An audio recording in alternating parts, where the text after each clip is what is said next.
I think we are at time to begin. So hello, I am Christina Schneider from NWEA, and we're going to transition our slides and introduce the presenters for this panel session that is centered in alignment for complex score interpretations. Score interpretations matter.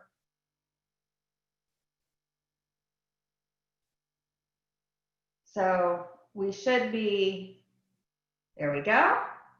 So let's start on the second screen, alignment frameworks. So our structure today will be Dr. Ellen Fort from EdCount will be our first presenter, and then I'll be presenting. Then Dr. Carla Egan from EdMetric, Dr. Dan Lewis from Creative Measurement Solutions, and then Dr. Paul Nichols from NWEA. I want to go over as a little bit of a precursor for this session. Next slide, please.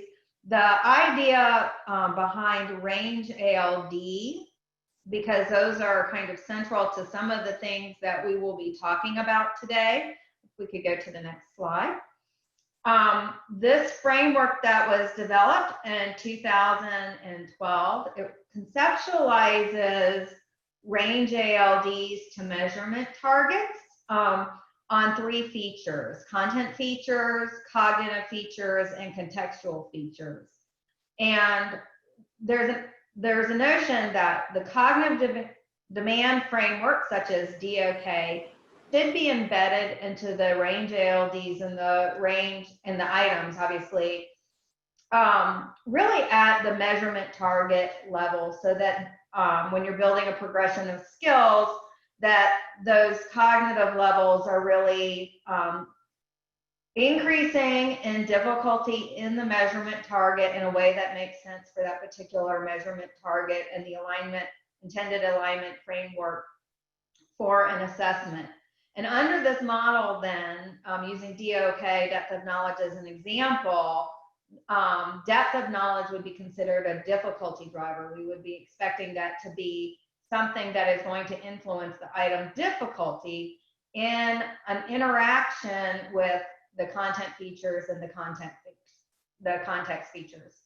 And in a CAT environment, which is particularly interesting to me given where I work and the work that I do, that we're really thinking about that we should not necessarily be constraining a blueprint cell on DOK levels, because we want that to happen in an item pool appropriately, but for the achievement level descriptors to really be focused on where is the student in their current level of performance, and letting the CAT really do its thing and identifying where a kid is in their sophistication of knowledge and skills. And so under this paradigm then, you need clear ALDs that describe these features, and that the ALDs become the underlying construct, and that we don't need to constrain on parts of the construct separately. We let the construct be the construct and let the items increase in difficulty according to that construct. So we're going to start then with our general discussion with Ellen, talking about her thoughts on alignment for complex score interpretations. Thanks, Christy. And I guess Paul is going to continue to drive with the slides there. And here we go. So we'll go ahead and just get right into that next slide then. And I'm actually framing this very much around that cognitive complexity notion. And so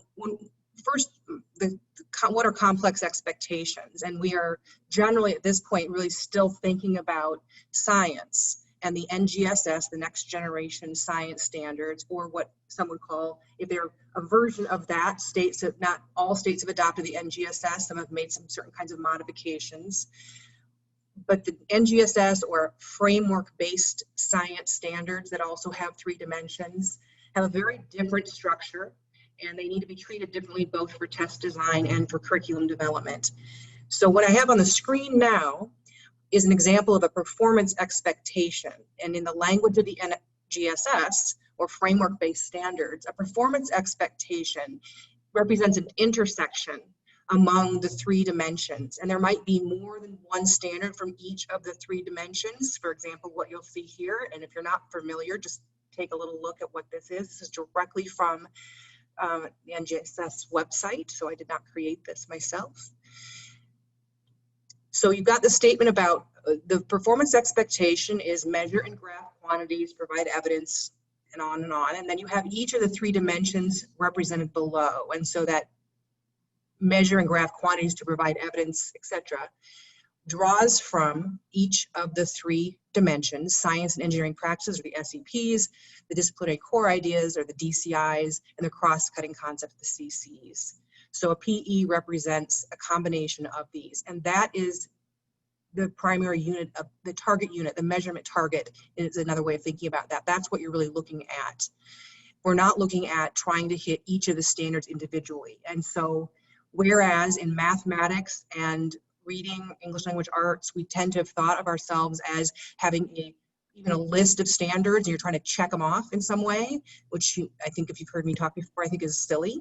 But if you think of it as a two-dimensional matrix, then often we'll think about the list of standards down one on maybe the y-axis, and across the x-axis we'd have depth of knowledge. And so that's been a very common approach to test design in the past. And we're all going to be encouraging everyone to get way away from that, but and use much more principle design approaches. So let's go to the next slide.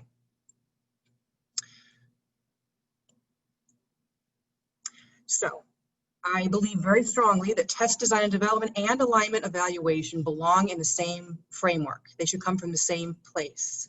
So how we evaluate alignment and how we build tests should come from the same notion of how we design, how we build tests and testing systems. We tend to think of it two very important dimensions: the nature of the knowledge, skill, and ability expectations, or what we're measuring, and the range of sophistication for student performance. And that's the intersection of content and performance standards. In the systemic reform model that drives most of our testing at the state level in the US, and certainly that's required under Title I of ESEA, it's currently now ESSA, states are required in content standards, performance standards, assessments aligned to those standards, and an accountability system that draws from the data that the assessments yield. So the content and performance standards, we can see that in the language here. We can think about that in terms of systemic reform, but traditionally in alignment evaluation, performance standards are completely ignored. That's a huge mistake. It's also a huge mistake to ignore them during test design and development, because, we'll go to the next slide, performance standards are the scores. They are the way we interpret, which is what validity is all about.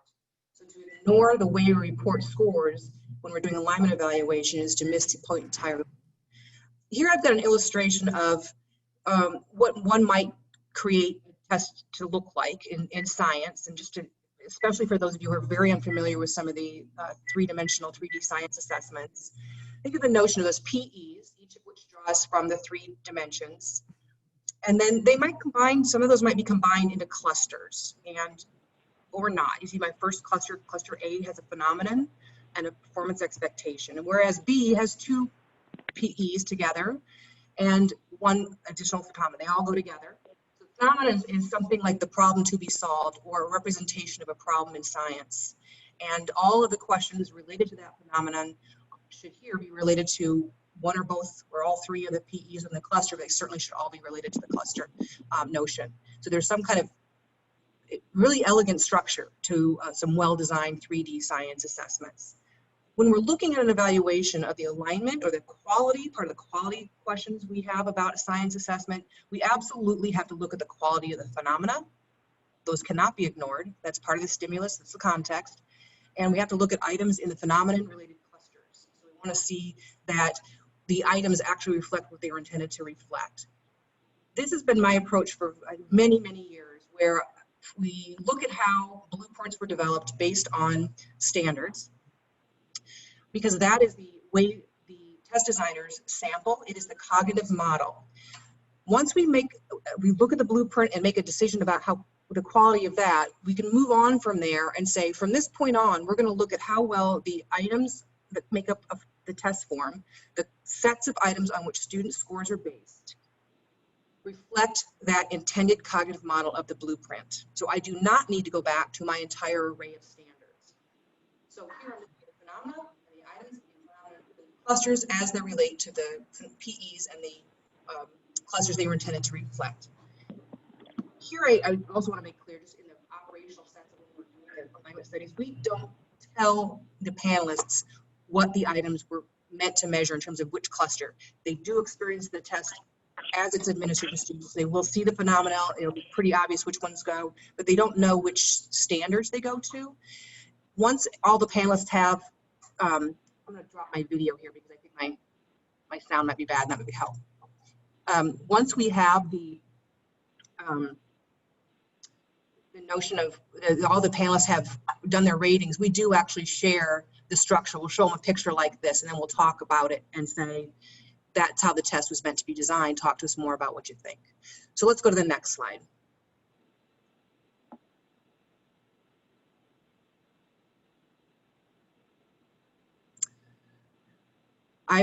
I propose that there are 3 overarching questions. So first, to what extent does the blueprint support the consistent creation of test forms that reflect the claims in the score scale?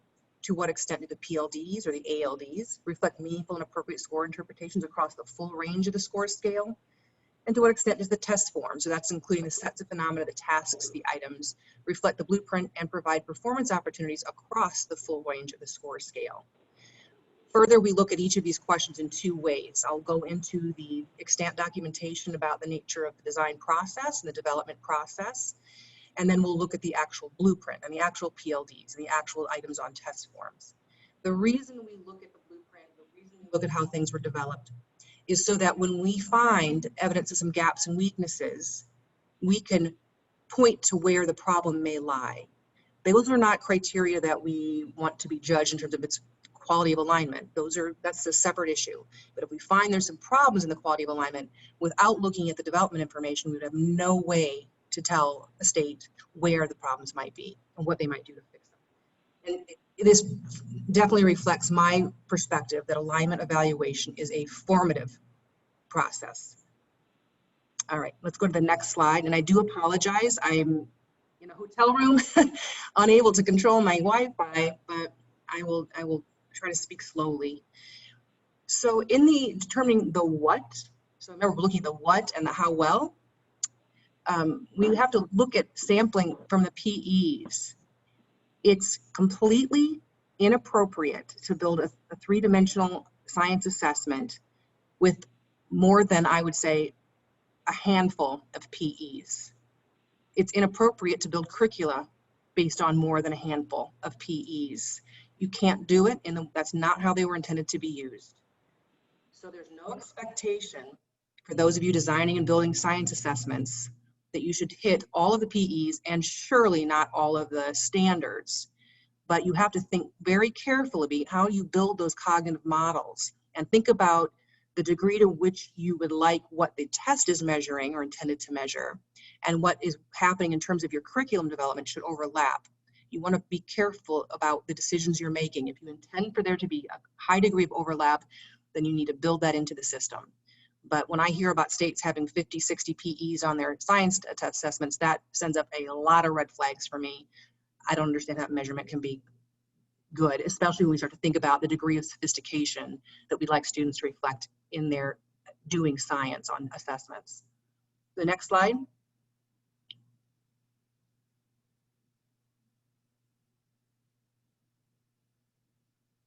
In terms of how well, so there's a bit of a distinction here between the cognitive complexities one might think of as the DOK or depth of knowledge and the way that I think of it in terms of what we're expressing in the performance level descriptors. So when we say PLDs, we have to understand in a standards-based world that those are actually test scores and they are the interpretation of what scale scores mean. So right there, that's where we start. Our very first standard, number 1 in our standards for educational, psychological educational measurement is that we are talking about the interpretation and use of test scores, not some feature or characteristic of a test alone. It has to be all the way trace back to, I'm taking an interpretation from a score that I'm given, and I'm interpreting something about students' knowledge and skills in relation to those standards. So they play a critical role, and as such, PLDs ought to be used from the very outset, one of the very first pieces of design and development, and that in an evidence-centered or just a more generalized principled assessment design approach. It is, from my perspective, absolutely critical to build the PLDs from the outset and use those in the development of the tests to make sure that you have measurement across the full range of the score scale. DOK is generally a rubric that is separate from all of that, and it can characterize performance, but it is very difficult to understand what that is supposed to mean in relation to test scores and uses. So let's go to the next slide.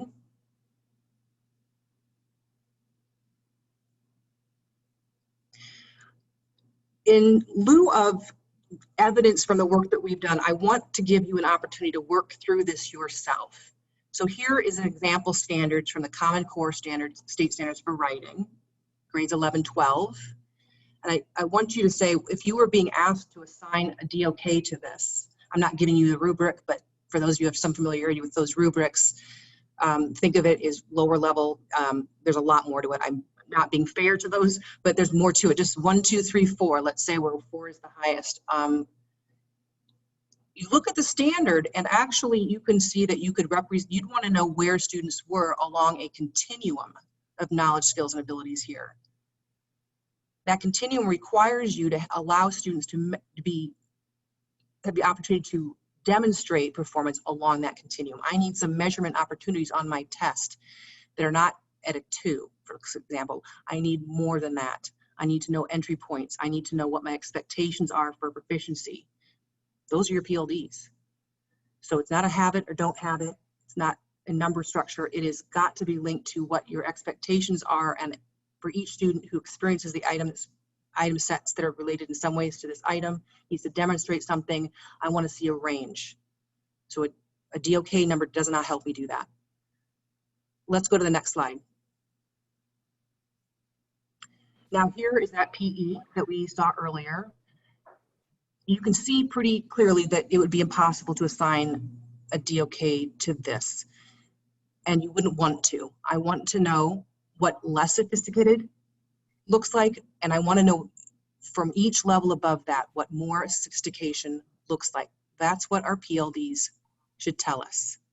So in order to do that, I'm going to have to use those PLDs along with this information in the PE to design a test that can actually yield that information. Next slide.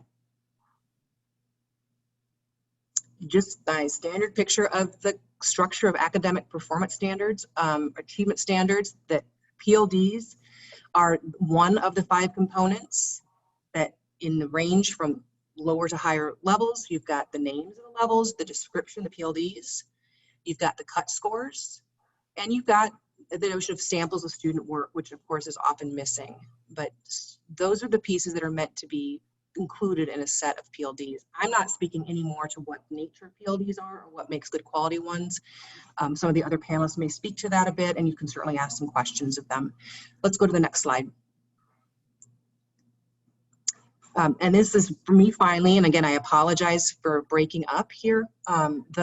So the problem is, many of you think, is that maybe your experience with PLDs is maybe you'd be challenged to see how they could be used in the ways that I've suggested. But that is the problem, that we need to do more work to improve the quality of PLDs. Using the frameworks, the researchers, others who are on the panel today, in guiding how to write PLDs or ALDs that really can be used to drive the development of high quality items to make up high quality test forms, whether those are linear or CAT, that will support much stronger interpretations of test scores, so therefore supporting validity. And thank you, I'll draw it there, and hopefully the others will have some better sound quality for you. My apologies.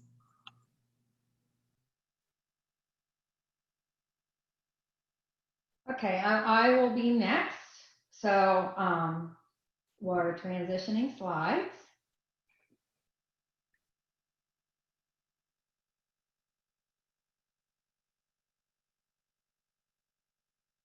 Thank you.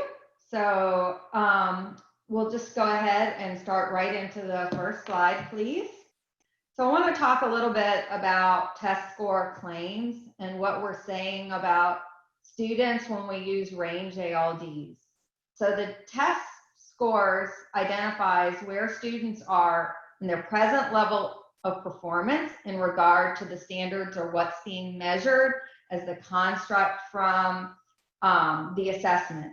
And then when you have range ALDs, they're representing likely pathways or benchmarks in which student learning unfolds, and they can be used to support likely instructional adaptations. So under this model of claims, which are bold claims to drive student learning, the process of test construction likely needs to evolve, and in particular, it needs to evolve in how we think about alignment and a cap. So next slide, please. So why ALDs? ALDs support test score interpretations that have to be accurate across the range of the test scale.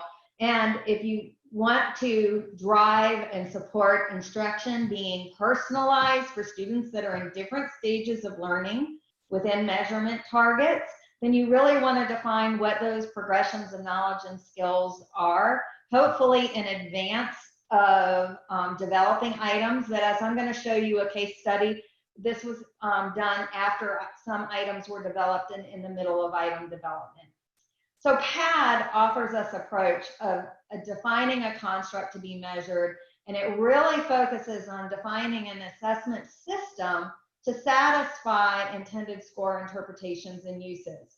And so in this context, I'm talking about a system designed to give likely pathways of how student learning is unfolding within the standards. And so test design centered in ALDs is one form of PAD. Next slide, please. So in this particular study, we wanted to look at the efficacy of content developers' alignment of items to ALDs against empirical data of items from the assessment on the test scale, and really look at how well of a job we were doing in matching the content targets of the ALDs as identified by items, and then really looking at that in comparison to the item's level of difficulty, with the goal of really looking at using ALDs as the epicenter of the test score interpretation validity argument. Next slide, please. So range ALDs describe differences in student performance across achievement levels, and they are intended to be developed with 3 task features in this paradigm. This is for mathematics, and those features are content features, cognitive demand features, and context. And I define context as the conditions under which students can show you what they know. All students generally can access standards in some form or fashion on a large scale assessment, but they sometimes need different levels of support in order to access it. So that's really the context of it. And so these ALDs were written with these task features in mind, using teacher and item writer experience as well. And the idea is that if the process is successful, we should have a progression of knowledge and skills along a test scale that can be recovered empirically. Next slide, please.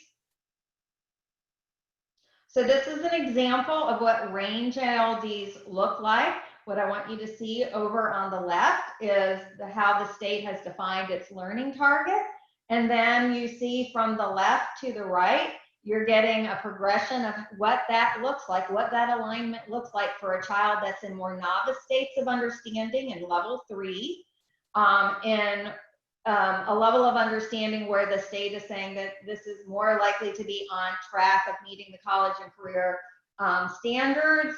And then level 1, where those are your really advanced learners who are more sophisticated in their understanding. So what that alignment looks like to the standard really varies depending upon where in the scale you're trying to identify a student's learning and understanding. Next slide, please. So in an adaptive test, the ideal item pool has similar percentages of items under each achievement level for each measurement target.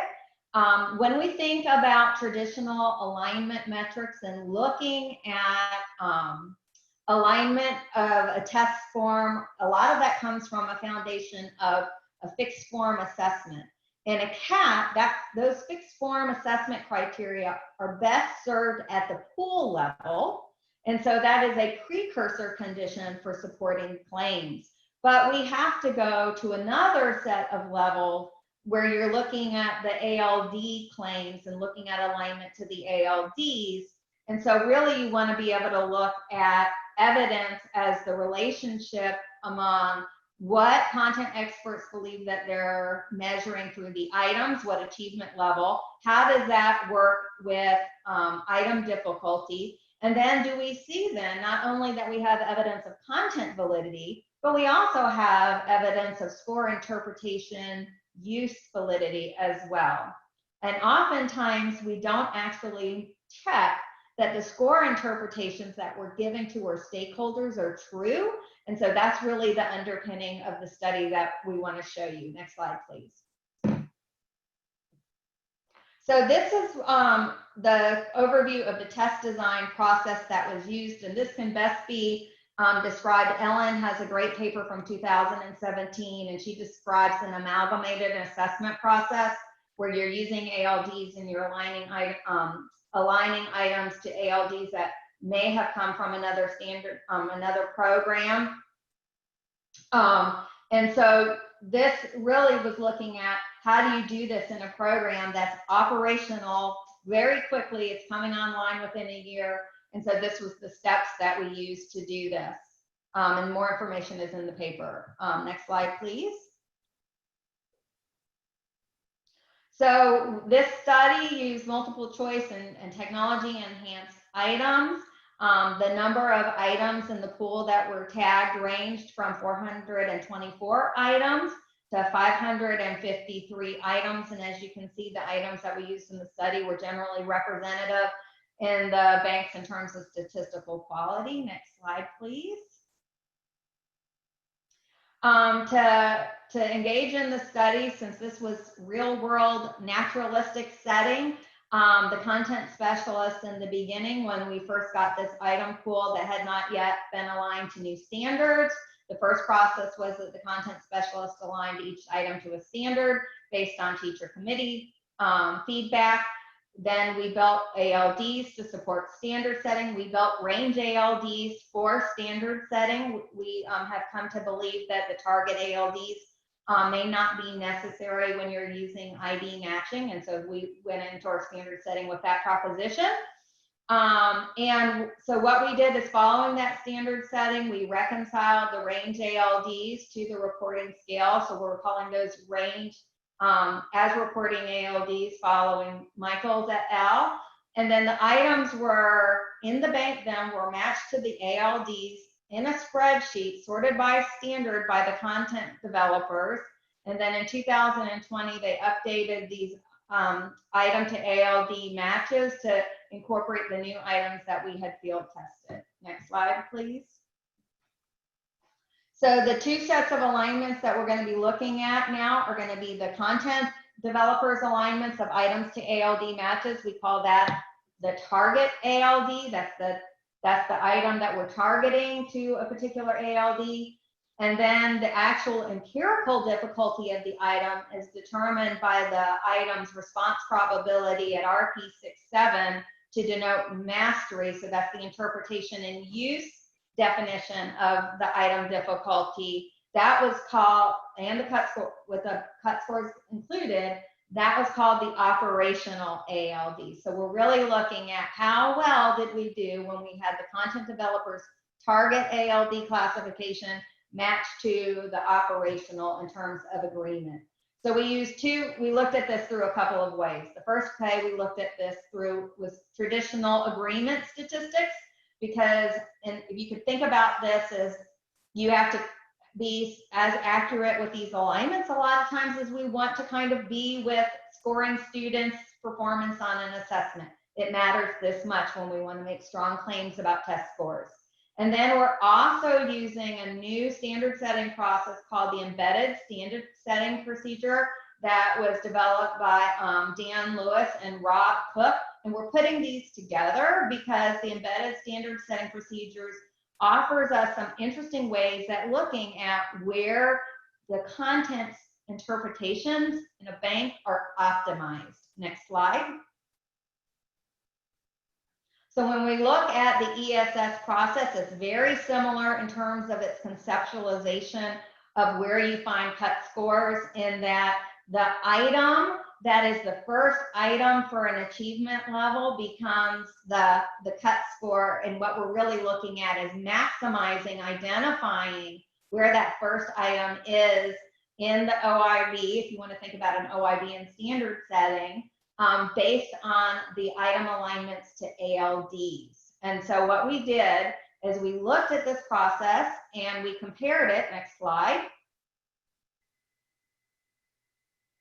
to the cut scores from the standard setting, because we wanted to look at the validity argument. And if the target ALD set cut scores in a different place from the standard setting, then we might have a case that our score interpretations across time or across items in the bank were not holding in terms of the ALDs across items and across time and across students. And so we really wanted to use this to think about the validity argument of ALDs.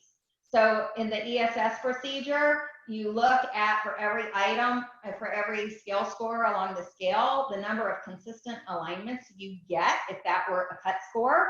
And it really is just looking at optimizing the cut score where that you have the lowest level of disagreeing score interpretations. And so what we did is we determined if the embedded standard setting approach, the cut scores derived from that was within one standard error of the original standard setting cut scores. We called that we had strong evidence that scores were generalizable across items and time. And that's very consistent with how you look at cut scores in a standard setting. If they were within two standard errors, we said that the score interpretations were modified.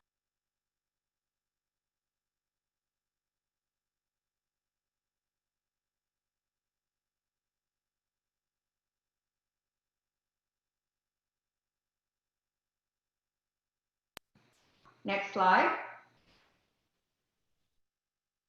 Okay, so what we were looking at is whether or not the SEMs were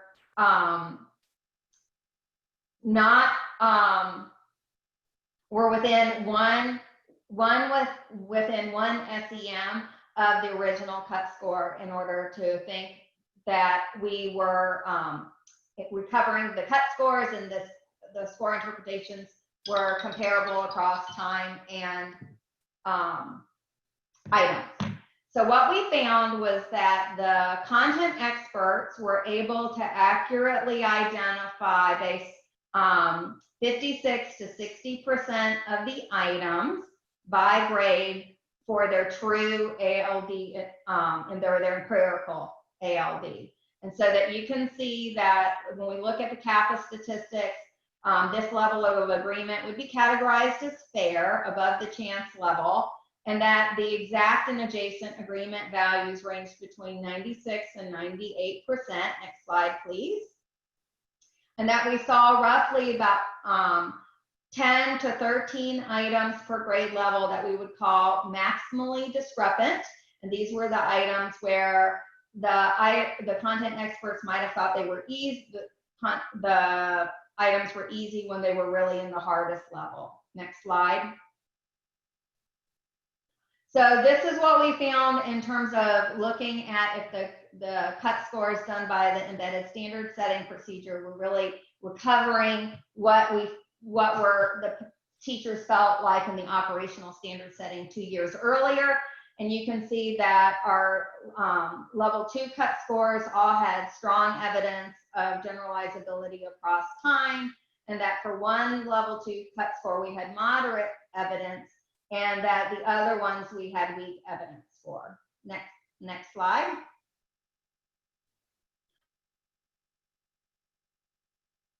What are our conclusions? So 100% of the level 2 cut score interpretations were strongly supported. And what this showed us is that our level 3 and our level 2 descriptors are staying robust, and that they're describing the items across time and across items in the model, in the item bank.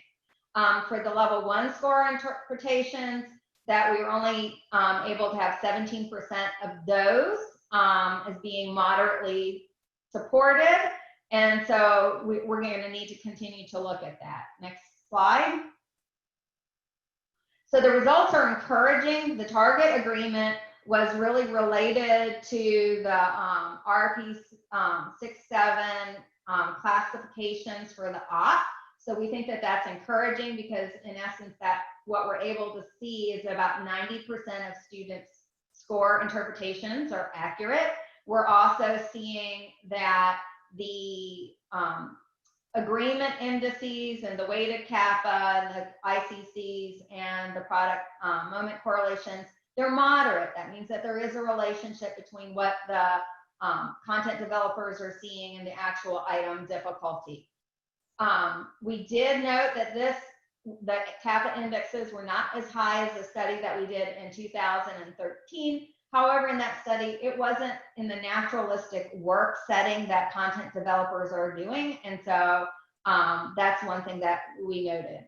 What we found when we looked in one of the grade levels items, we found that the items were pretty accurately aligned to the ALDs, but the progressions were different empirically than we had thought. So now we see that we have evidence that we need to go adjust some of these progressions. Next slide. And that's typical and not unsurprising. PAD involves iteration. It's reasoning from evidence, and it's correcting where we find discrepancies and we need to make improvements.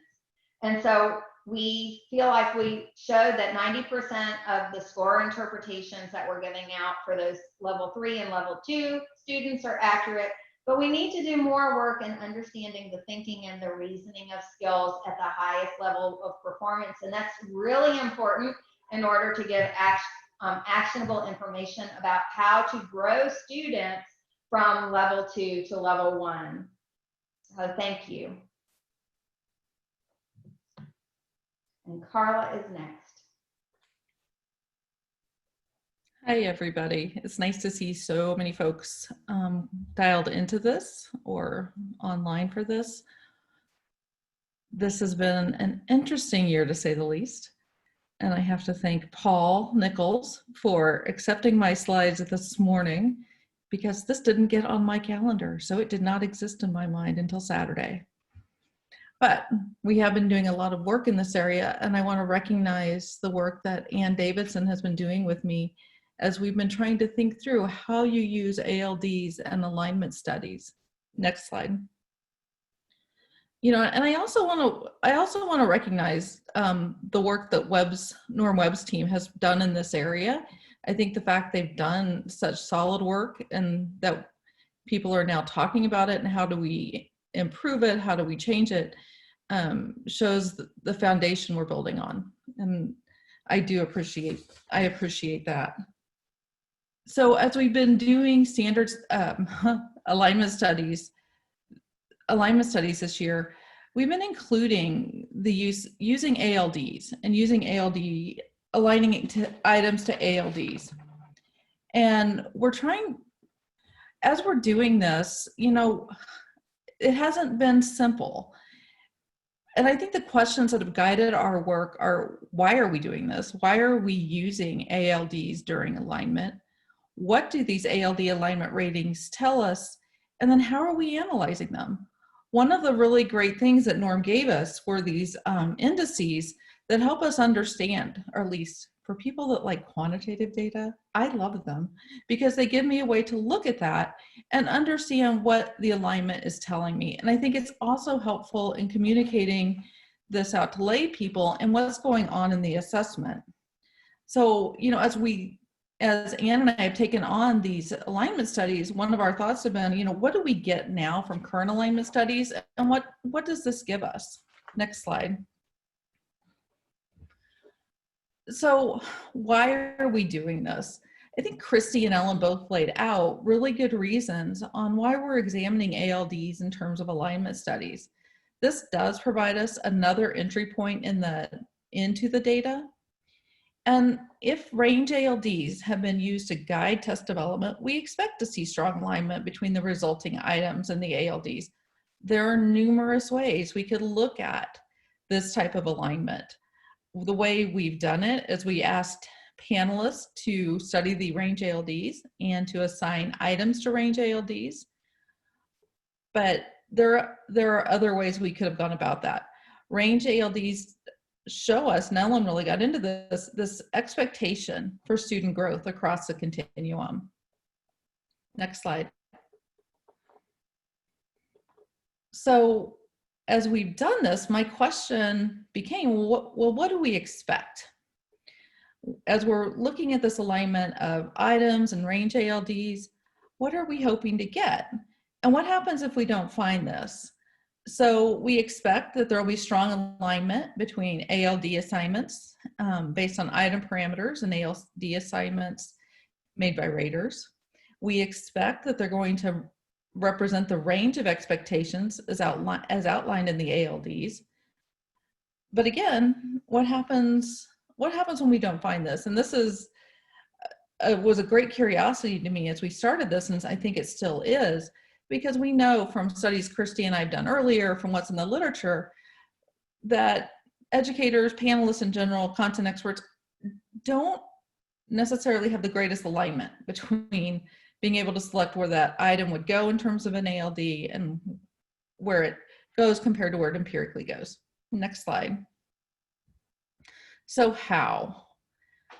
So to do this work, we started by having panelists who were doing alignment studies anyway.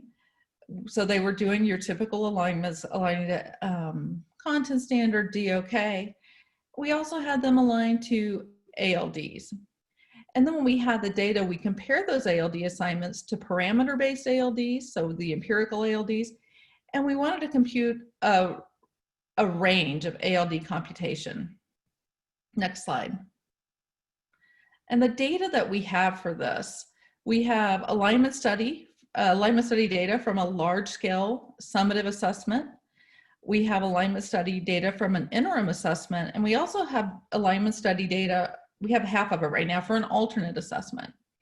And for all of these studies, the items were aligned to range ALDs. All of these assessments had range ALDs. Next slide. So what this table shows you are the percentages where how the panelists aligned actually agreed with the empirical alignment of that ALD. So for the grade 3 summative assessment, there was 33, the panelists correctly assigned the ALD 33.8% of the time. The highest where there was a one-to-one match was 46.5% of the time. So that wasn't completely surprising because we know that people aren't great at that. Next slide. So we wanted to keep thinking about what are different ways to examine this data? We know from looking at the results of this first study that panelists tend to assign items to lower achievement levels in this case than the empirical achievement level. And so, as we looked at that, we're always looking at this as an opportunity for better training for our content facilitators, better training for our educators, for understanding the different aspects of the difficulty of the item, or what makes up that item. Next slide. So as I was trying to work through this, and I'd like to tell you I have answers that we will get to. I don't. I have more questions, I think, than answers. What I wanted to understand, what is the relationship with DOK? And so I started going through data, and I couldn't discern any patterns. So finally, I just computed a correlational statistic. And when we looked at the correlation statistics, the relationships are weak at best to non-existent.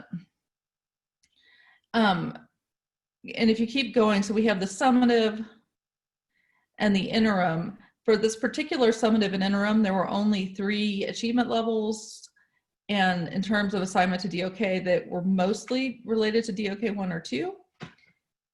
So if you go to the next slide, we see a similar, for the interim, we see similar weak relationships. What's interesting is the rated ALD for grade 7 and 8 is more highly correlated than that to the empirical ALD. And then on the next slide, we have the same type of data, but with the alternate assessment. For this one, we use the links for academic learning for the DOK, and we compare it to the rated ALD. And partly these relationships are a function of the data, but the relationships are moderate, at best.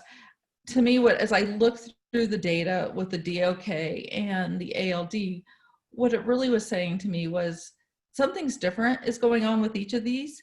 They each probably have a place, and we need to better understand how they relate to each other. Next slide. So what we were trying to get to was this range of ALD. I mean, the whole goal was to come up with something we could empirically look at and say, okay, we're going to look at this, and this is moderately aligned, or this is strongly aligned. And so we looked at the percent of items at the reporting category level assigned to each ALD compared to the percent expected. So Chrissy just mentioned in a CAT that we would expect the percent of items to be even across the ALDs. We took a different approach. We said, perhaps we expect to find more items. If the majority of the students are in the lowest category, maybe we would find more items there. And my dogs were very engaged in the discussion, as they are now. So on the next slide, and I'm going to show you,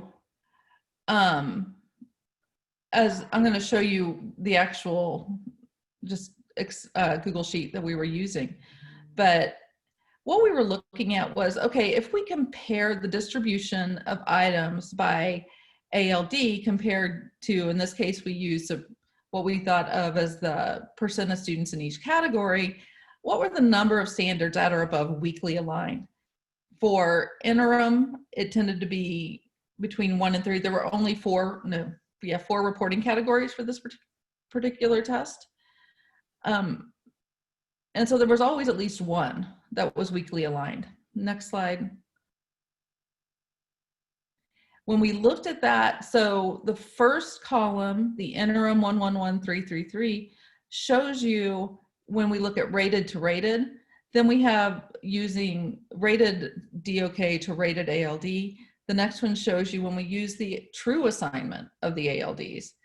And so there is a difference, and we knew and how panelists are perceiving these and what's going on with the empirical placement of the ALDs. Next slide.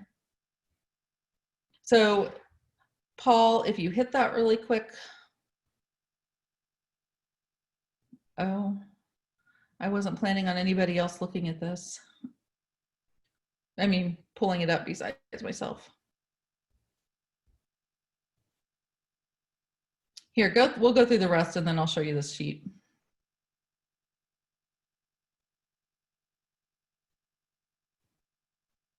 It won't, I don't have access to it. Yeah, I just realized that. I forgot about that part. It's okay. I can show the sheet after we get through all the slides. So where this brought me back to, and like I said at the beginning, I don't have firm answers on where I am on this now. Annie and I've spent a lot of time looking at this. So why are we doing this? I think because we're using ALDs as in more of our test design and development, it's important to understand how they work within alignment. But I'm still not completely clear on what these alignment ratings tell us. We are getting panelists' perceptions of items along the learning trajectory. I also think the data is showing us that the panelists are interpreting and applying ALDs differently than DOKs. And if we're going to analyze ALD alignment ratings, I think one thing that we have to push through is this common way of understanding alignment. So I think the tools that we've been using for the past couple decades with BOK, ROK, DOK, that's given all of us a common way to understand, to argue, but we're speaking a common language. And if we bring ALDs into that mix, we need to do the same thing. Next. And the last thing, and like I've said throughout, panelists really aren't very good at estimating ALD placement. So I'm not sure if this is a great use of their time in terms of estimating ALD placement. I mean, it may say as much about our ALDs as it does about how panelists are doing, but I think we could do some good stuff using the empirical ALDs. So having said that, I'm going to grab control from Paul because I can. And I'm going to share my desktop. Let's hope nothing embarrassing comes across.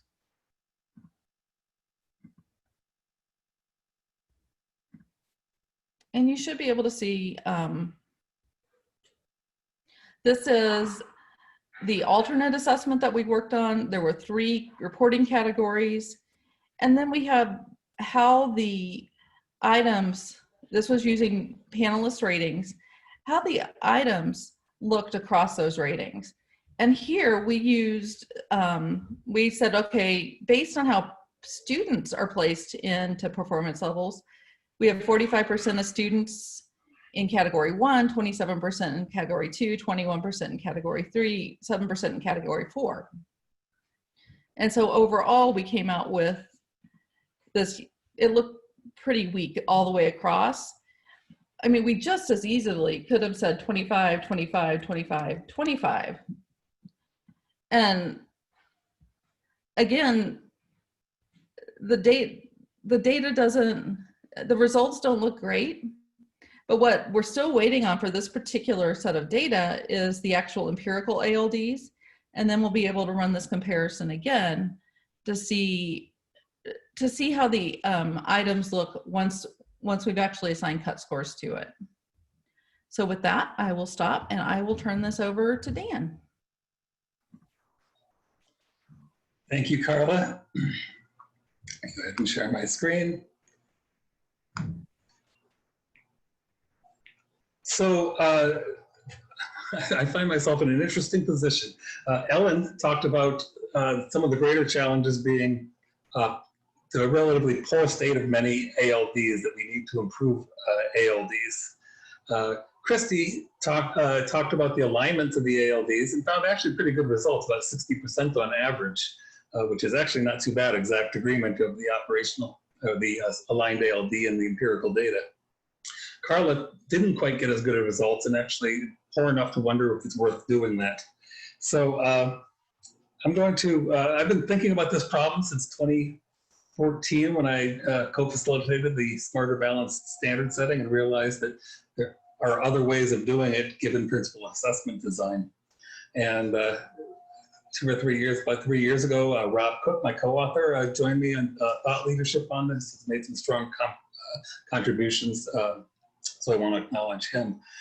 When I talk about embedded standard setting, what is embedded are methods that are standard setting and other methods that are embedded in principled assessment design. And if you take data that is already available, then you may not have to actually have a standard setting workshop, and actually you can improve the validity of the items and assessments at the same time as getting cut scores that are organically produced. So the title, Embedded Standard Setting, is a resolution of the alignment hypothesis. I'll tell you what that is in a moment. Really, it's how good is good enough, because Christy challenged me to, when in joining this session, to say, gee, I've done these results. I don't know whether they're good enough to say we don't need a standard setting.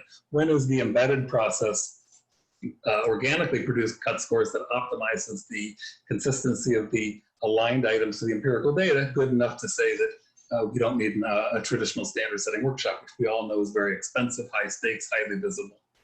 So let me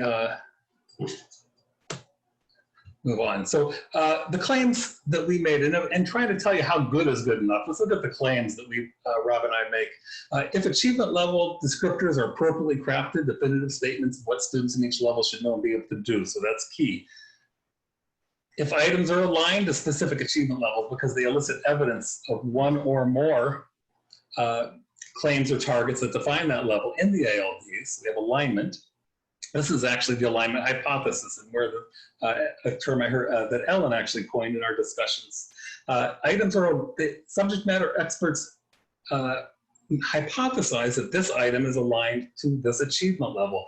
It's a hypothesis because it's based on subject matter expertise, but we need to confirm it with empirical data, so we call that an alignment hypothesis. And finally, the key, if empirical data supports the efficacy of those item targets, those alignments, those hypotheses, now we have brought the scientific method into item writing and alignment, and that's one of the goals in our work. So let me, oh, and when that happens, appropriate cut scores can be estimated. And for some reason, people's videos always cover up the part of the screen you want to use. Then appropriate cut scores can be estimated based on empirical data and item targets using the methods I'm going to show you in just a moment here. So let me go over the basics. So basically, what you see here is something you might see in a bookmark or a ID matching method. We have items that are aligned to scale locations using RP67 or some other RP value. Here we're using threshold descriptors. So under a bookmark, for instance, panelists would place a bookmark saying, these are the things that a threshold level 2 student to do, and they place a bookmark between these two items. These are the things that threshold level 3 students should do, and they place a bookmark here. Now, if the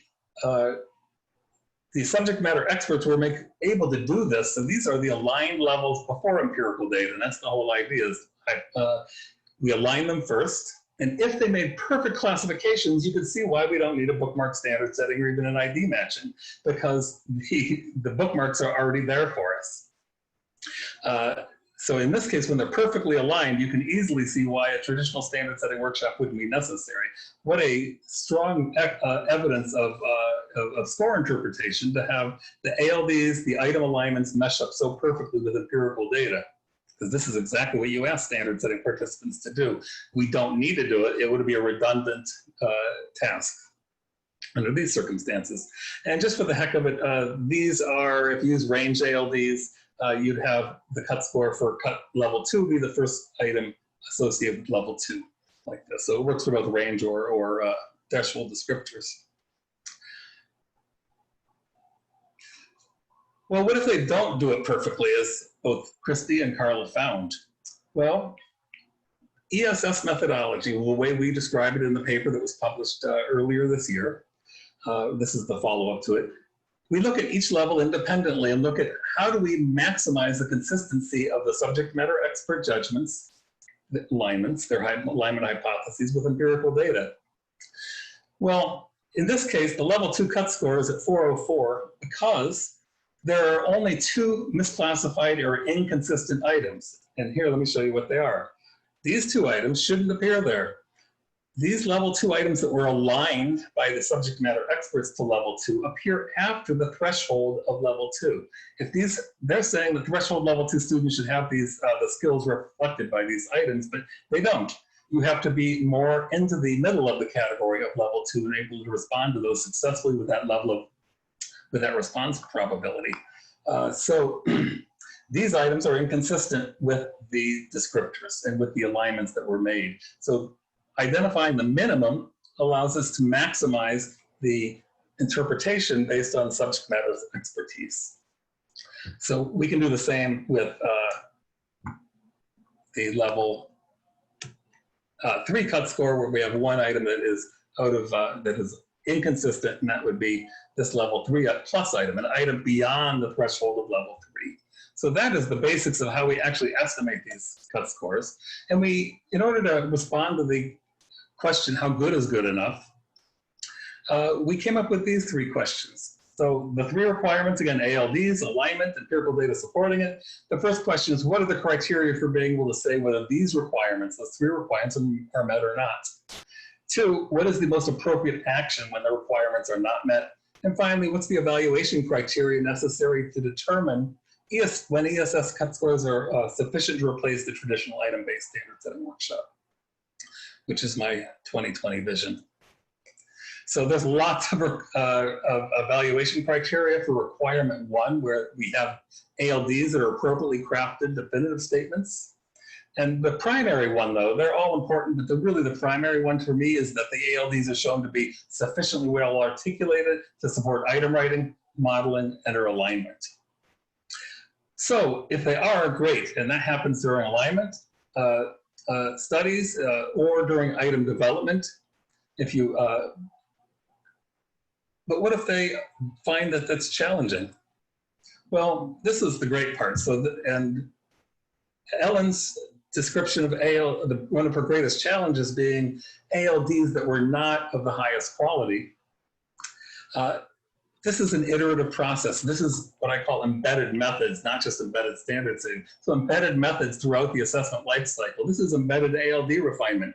When you are developing items, and we call that alignment by design, we've developed the items by design to provide evidence for a claim or target and a specific achievement level. When they're doing that, if they find they can't align it very well, they can't develop an item based on the ALDs, it provides them an opportunity to make recommendations, changes to the ALDs, refinements that might improve them. We can't miss this opportunity because ALDs are a huge challenge for our industry right now. At least the folks on this phone call think so and care about these things. Or during an independent alignment study, as Ellen and Carla were talking about, if they're not able to align it well because the ALD, why? Well, maybe it's not granular enough, maybe the language isn't precise enough, or the articulation between two levels isn't clear. This is a great opportunity to say, if the ALD looked like this instead, if I could clarify the language in two adjacent levels so that now I could align it clearly to one, we've just provided that important information to improve the ALDs, to refine them through this process. So we need to consider we can't just develop ALDs in an ALD writing workshop and adopt them. That, in my opinion, we need to consider them dynamic through at least the end of the first assessment cycle. We'll allow ourselves the time to let the principled assessment design processes improve the ALDs and feed into it, including when we get operational data, as I'll talk about momentarily. So this gives you a way to remediate to formative information on if our ALDs aren't quite up to snuff, we can still fix that problem. So if they are, great. If they're not, fix them. Requirement 2, items are aligned with specific achievement level because they elicit evidence of one or more claims or targets that bind that level, the alignment hypothesis. So really there's 2 evaluation criteria. Either they were developed by design, item developers who are coming in from scratch early in the program, looking at the ALDs and the standards and trying to write items that reflect them. Or the alignment occurs during an independent alignment study with subject matter experts with the appropriate breadth and depth of knowledge necessary.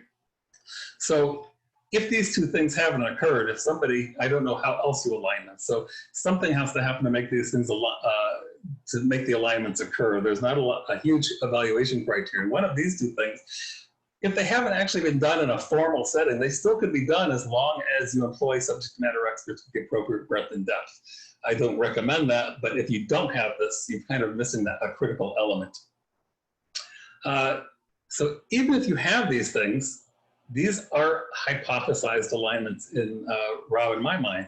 So now we have to test them with empirical data. So the 3rd requirement, empirical data support the efficacy of the subject matter expert item alignments, and that the alignment hypotheses are supported by empirical data. This is bringing science into item writing, which is part art and part science.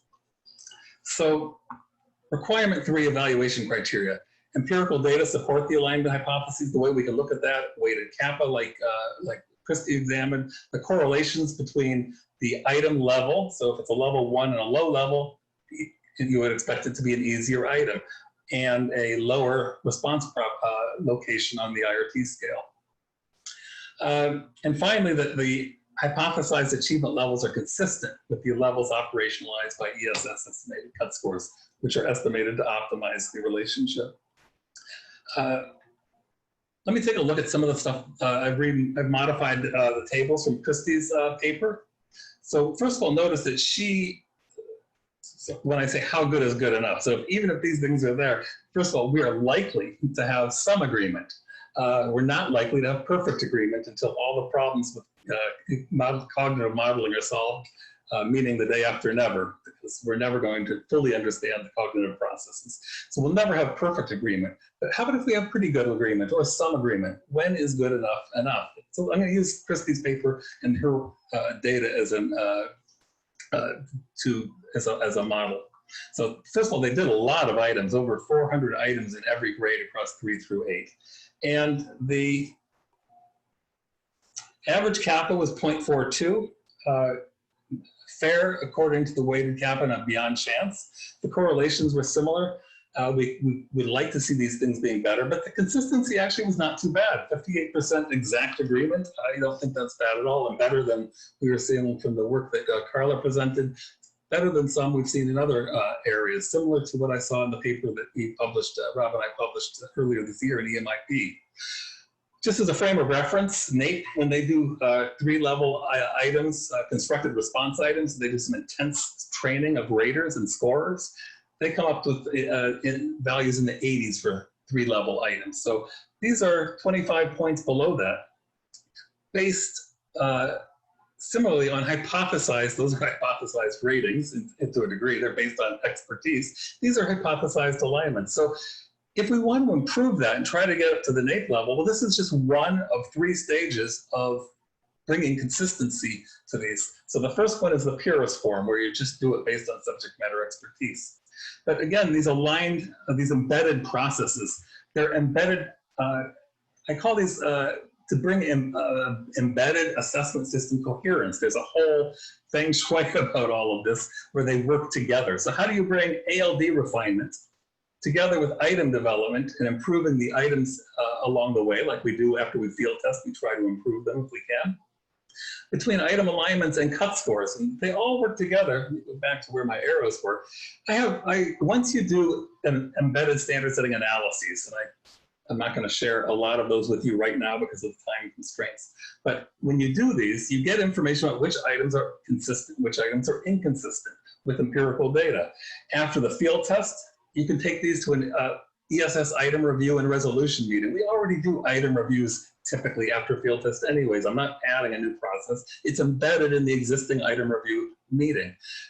And it adds another flagging criteria to diff. This item was flagged for diff. This item is flagged for low p-value. This item is flagged for poor point by serial correlations. It's another flag to consider and try to reconcile the alignment here. After field test, we can do it.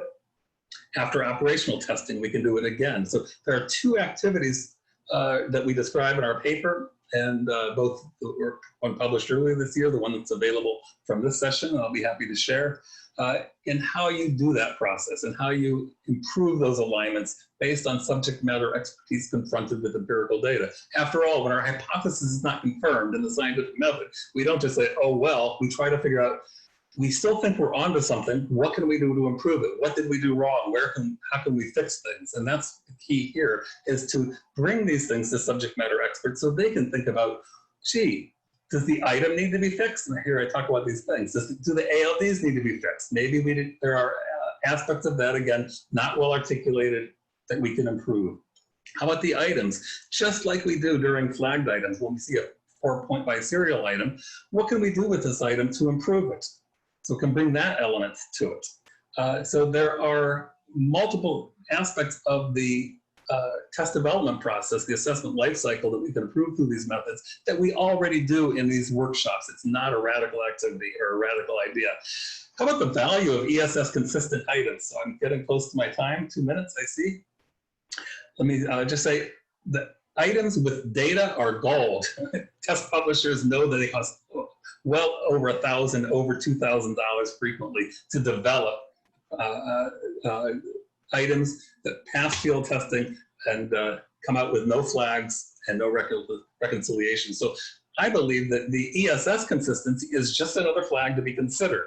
that this item is flagged for being inconsistent, or it's not flagged and it's consistent. When it's consistent, it's gold in my perspective. And it's an item that you wouldn't want to change any more than an item that calibrated, had good, no other flags associated with it. Those items we lock down and use them in our assessment program. Items that are consistent, we lock down. How does that play out in a standard setting? So this is the most interesting thing to me. So Christy had 58% of items that were consistent. I've laid those out in an ordered item booklet. And let me just show you, I've idealized it a bit by making it at least every other item, but 58% of the 50 item test are going to be played out somewhere with a certain amount of density. If you were doing an ID, a bookmark standard setting, you have exactly 2 judgments you can make in this case, because you don't have a choice about the order of difficulty and where items fall. You would place your bookmark at 18 or 19. You can't, you are 17 or 18. You have no other degrees of freedom. Same thing with the CCR. ID matching has lots of alignments they could make. They have lots of degrees of freedom, but any of them that they make that are inconsistent with these immutable items, the ones that have been locked down because we know that they are backed by empirical data, all it's going to do is add inconsistency by changing that. And if you're going to try to do that, an ID matching workshop wouldn't be the place to do it. A bookmark workshop wouldn't be the place to do it. So again, I'm saying we don't need a traditional standard setting workshop. I'm saying that you need to take it, you take it right back here to these item review and resolution meetings. Work through the inconsistencies with subject matter experts at these much smaller meetings, because you're only trying to resolve whatever number of inconsistent items are there. And you're not trying to set these major judgments about where should the cut scores be. You're making alignment judgments and trying to resolve these inconsistencies. You don't need as many people to do that. I am going to stop there since I know I'm at time. Say if you want a copy of our papers, feel free to email me and I'd be happy to send one or both to you, our published paper or this presentation. Thanks so much for your patience and time. Thank you, Dan. And now we're going to listen to and hear sage words from our discussant, Paul.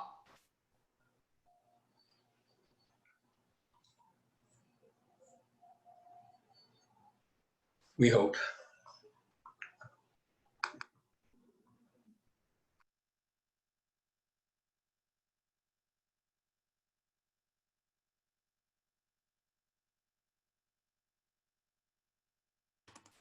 Hi, sorry.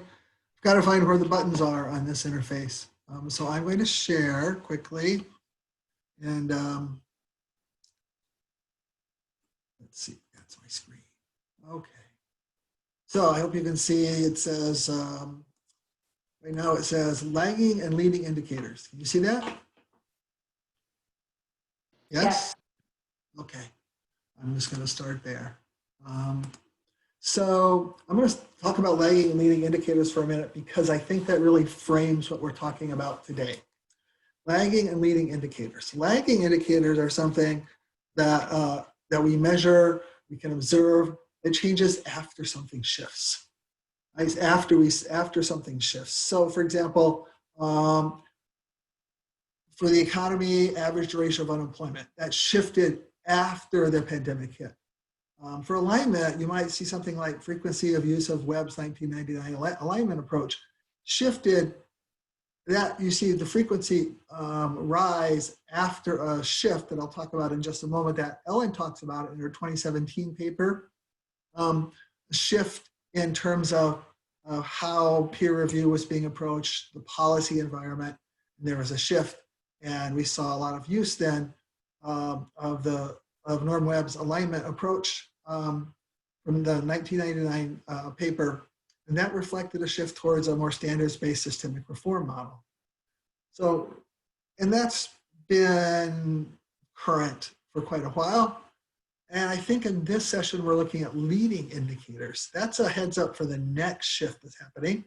And if you were present at the session 30 minutes earlier, you talked about this a little bit. So in business, these kind of indicators tend to be things like investor optimism or customer happiness, not quite as easy to measure as average duration of unemployment or even frequency of use of a methodology. It tends to be a little more qualitative. But for alignment, you might see something like stakeholder satisfaction or researcher criticism, where researchers, you could think of them as representing early adopters. So that reflects a shift towards, I think, the current emphasis on system coherence. And you heard Jeremy talk about that in the session earlier, and complex standards like NGSS. That shift has created a different environment, which suggests that maybe there's an inflection point coming up in our field. And let's talk a little bit more about that. In terms of the inflection point, there's the old paradigm, which was the environment under the last set of policy initiatives. There's a new paradigm emerging, which emphasizes system coherence. First, it's a systemic approach to assessment. It's not a single interviewer assessment that you're worrying about now. It's a balanced assessment system. It's coherence across that system. It's less assessment time or even more relevant assessment results, assessment findings. It is it's an emergence of more complex standards like NGSS, the canary in the coal mine, Ellen says. And so you see that there's this change in business environment, and it's throwing our taken for granted assumptions into question. And it's something that, and it's making something that used to be complex and expensive becoming more convenient and cheaper. Principled assessment design used to be complex and expensive, but as we talk about things like embedded standard setting, what you see is that principled assessment design, when looked at as a value chain of activities, I'll talk about that in just a minute, it actually, at least from the standpoint of the customer, like the state assessment director, actually makes the process simpler and less expensive and more convenient, especially in this new environment of thinking in terms of a whole system and coherence, and thinking in terms of these really complex constructs. And that creates this opportunity. And if you see it early, like we're seeing it today, that's great. You can take advantage of it. Or if you're sparking it, like Ellen and like Dan and like Christy and like Carla, then you're really ahead of everyone else, really ahead of this curve. And right now we're sort of in this area right here, this area of dissonance, where we have an older paradigm based on a different environment, and we see the emergence of a newer paradigm based on changes in the environment. That's what how I try to contextualize what we're doing today. So the existing value chain of activities in terms of building a test, you add value for the customer every step of the way. So the customer tends to give you standards. And then it's the assessment designers and developers who review the standards. They help the customer draw up test specifications. They solicit item writers. They train item writers. They write items. And here they're adding value because now this is a way to elicit evidence about standing with respect to the standards. They review these items. They pre-test them. They perform the item analysis. They build test forms. So now you've got even more value out of them because now you've got a way to on a large scale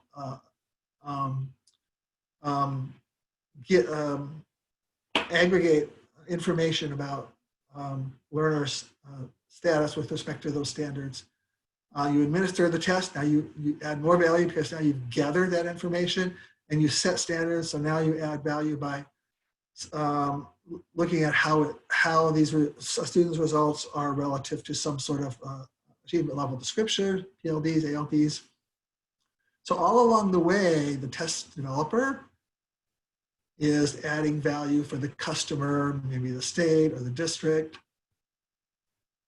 That value chain is no longer all that valuable because you have things like training and soliciting item writers. I'll bring this up in a little bit, but the paper by Dickinson and co-authors from Educational Measurement Issues and Practices talking about it's really, teachers are the conventional item writers, and it's difficult for teachers who are learning about NGS themselves to write good NGSS, to identify good NGSS phenomena, write good NGSS tasks, write good NGSS 2, 3-dimensional items. It's difficult.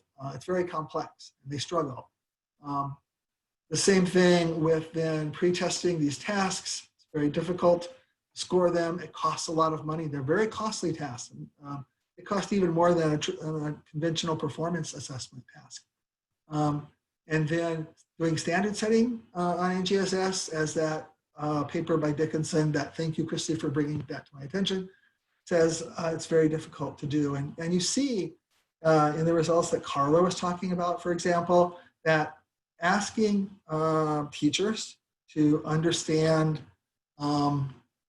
sort of information that principal assessment design typically tries to make explicit and be able to empirically test, like characteristic and variable features of content and of performance and how you code that. Asking teachers to do that in the environment of a complex set of standards like NGSS, we may be unfairly asking them to do something that they're not prepared to do, because they're in the middle of learning NGSS just like we are. And so we may be treating them unfairly and asking them to do this. And but that's the way we've done it, right? That's the routine approach to do it, is you ask teachers to provide this information.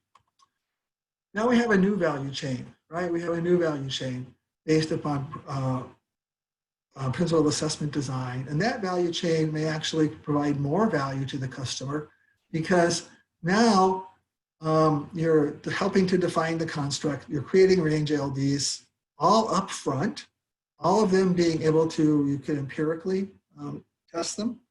You can then develop templates that are reusable and that create coherence in the system as you reuse them across levels of the system. And that's the first step in embedded standard setting. You now can predict what the field test will look like, because you have some prediction of the sophistication of what you're asking students to do. And then you also, in the second step of embedded standard setting, you can look at how items line up with your expectations and how students' performance lines up. And you can also perform an item difficulty modeling analysis, feeds back into all of this again, and you can make it better. So when items are pieces of art, when items are opaque, you can't make them better, not systematically. But when items are glass boxes, you can use these results to go out and make them better. Where are we? Yeah, boom, boom. So we're seeing a change in the value chain as we look at the inflection point. We also may, though, by asking teachers to do all of this, what we may be doing is trying to make up for, as Ellen pointed out, the problems with our existing ALDs. Our existing ALDs, first of all, they tend not to identify knowledge and skills. They tend to talk about behaviors or performances. They're behavioral descriptions. They're not descriptions of students' knowledge and skills. These are descriptions of students' knowledge and skills, students' beliefs, students' understanding. Whereas I took this down, ALDs talk about round a 2-digit or 3-digit number to the tens. That's a behavioral description. That's not a description of knowledge and skills. In addition, our ALDs don't have these kind of information in them. Like this is looking at, as Ellen pointed out, you have to have the phenomena as part of your alignment. This is pointing out what the phenomena need to look like as to be able to support eliciting evidence of different levels of sophistication. And in addition, this is basically what we're asking teachers to do, because our ALDs are not well developed, or not well enough developed, is we're asking them to make these leaps. We're asking them to go from, here's what it looks like in terms of how student understanding develop over levels. Here's what the phenomena needs to look like in order to be able to support eliciting use of those knowledge and skills. And then here's what the questions look like. And that's a very complex thing to ask without any support. So to go back to this, I think where we're at is this session points out is we're at a crossroads, or we're at a split, at a Y intersection. You can go this way, new paradigm, accept some changes, adjust your methods, or you can go this way, rejecting the change, maintain as the status quo. This is easy, right? Even though you're experiencing this requires less investment, this requires less energy, this requires some investment up front, requires some energy to learn new approaches. But I think in the end, in every sense of the word, you're going to be better off if you go this way. So thank you. Thank you. We have about 3 minutes if anybody wants to put a question in the chat for any of the panelists or the discussant.